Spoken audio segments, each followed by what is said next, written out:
It's a pleasure to be back at Stoke. I've actually been here before on the tour and we had a great week. The audiences were very vocal, very appreciative of the show, and it's just a really nice theatre. The dressing rooms are lovely, big and modern. Actually on stage is very large, both on stage and all around the backstage areas, which is good for the cast, because sometimes you find yourself in a venue that's quite small and cramped, and then you've maybe got this much space in the wings and you're running into everyone, whereas the Regent here is very spacious, so you've got plenty of room to run around and not worry about banging into anything, so it's great. Have you had an oatcake yet? No, I've not.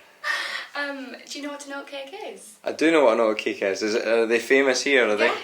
Right, okay. And you haven't had one yet? See, that's what, if we go to Scotland, people would ask, have you had the can of iron brew yet, or have you had some haggis? But no, I've not. I've only just got here, actually. So. Well, you'll have to make that one of your challenges. I'll make that a point. Yes. I kind of stumbled into theatre, really, because beforehand, for about 8 years, I was doing pop and ladies' nights and the cabaret circuit in Scotland. I was in a boy band for a while doing all the poppy stuff. And it was during the Any Dream Will Do series on the BBC that I got my big break. I came 5th place in that, which was just unbelievable for me. I was very happy to have got that far in the competition, and I thought maybe something will happen now. So I was lucky I got offered the part to play Joseph after all on the tour, not the West End like what the winner got, but I seized the chance, and I've been doing this for nearly 3 years now, and it's just been a tremendous success, a tremendous opportunity for me to play a leading role around all the theatres around the UK. What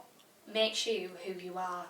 I think you have to take a lot into, it is your entire life, you have to commit 100% if you want to make a success of, playing a leading man in a musical theatre role, because you have to set a good example for the rest of the cast. You have to be consistent, as a performer. You're performing 10 shows a week, 6 days a week, so you do have to really look after yourself physically, mentally, stay fit and focused on the job.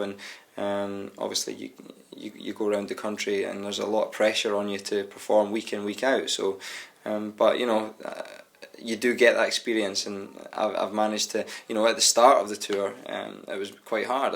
I had a lot to learn, definitely, but you do pick a lot of things up doing all these shows. I think I've done about 1,400 shows, maybe 1,300, 1,400, so I think, definitely, I was saying earlier, I know the words now, that's for sure. So you're saying you know the words?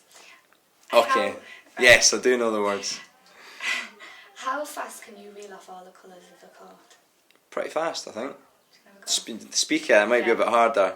Red and yellow and green and brown and scarlet and black and ochre and peach and ruby and olive and violet and fawn, lilac, gold, chocolate, mauve, cream, crimson, silver, rose, azure, lemon, russet, grey, purple, white, pink, orange, blue. There you go. Way, fantastic. But don't ask me what I did yesterday, because I can't remember. Isn't it funny? What do you think about the show Somewhere Over the Rainbow? Have you been watching that at all on BBC One? I've not been watching it for the only reason that I'm always on stage while it's on a Saturday night.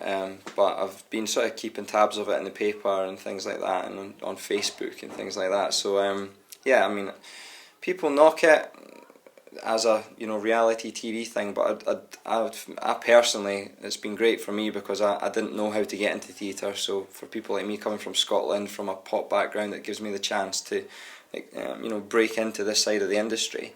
And there's some really talented girls out there performing, and it's, for me, it's a lot more interesting seeing these girls develop and hopefully get a chance to make it in musical theatre, rather than seeing singing dogs and guitar playing dogs on Britain's Got Talent, things like that. It's that kind of thing doesn't interest me, but it's good to see young people coming through and getting a chance to show what they can do. And what do you feel about tonight? How do you feel about tonight? Do you feel good? I know you said you felt a little bit under the weather.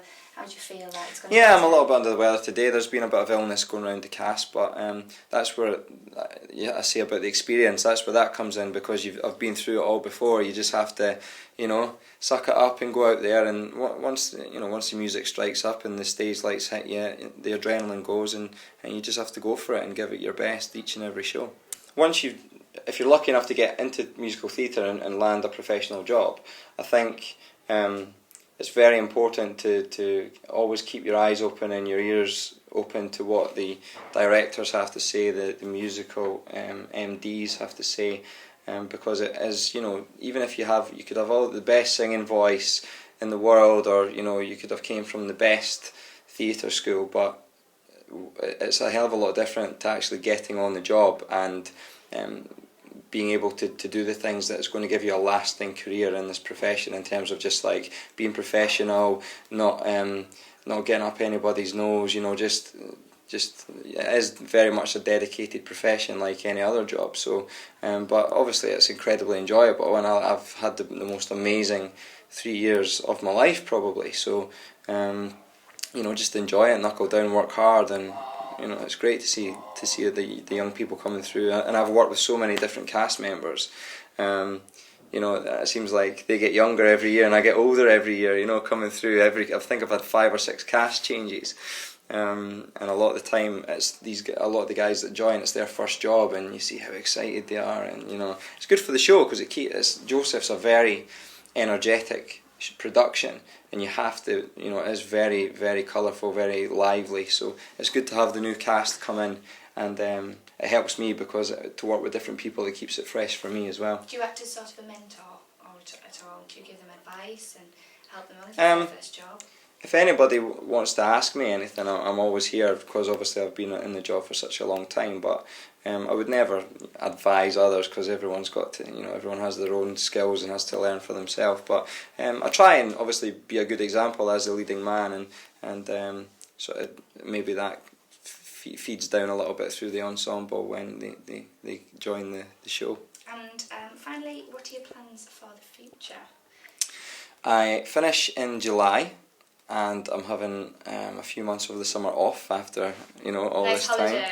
Yeah, I'm actually getting married, so I'm having a summer wedding up in Edinburgh. So I've got the stag do and the wedding and the honeymoon and all the planning to finish off up there. So I'm going to enjoy a nice couple of months off over the summer. Then I've got pantomime for Christmas, which I'm playing Prince Charming or something like that. Prince Justin, I think his name is, in Carlisle.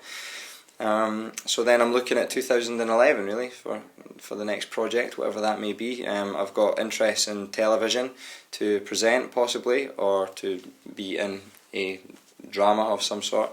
And I would never rule out doing some more musical theatre shows, because it's been a great experience. So it'd be good to do 8 shows a week instead of 10 for a little while as well. So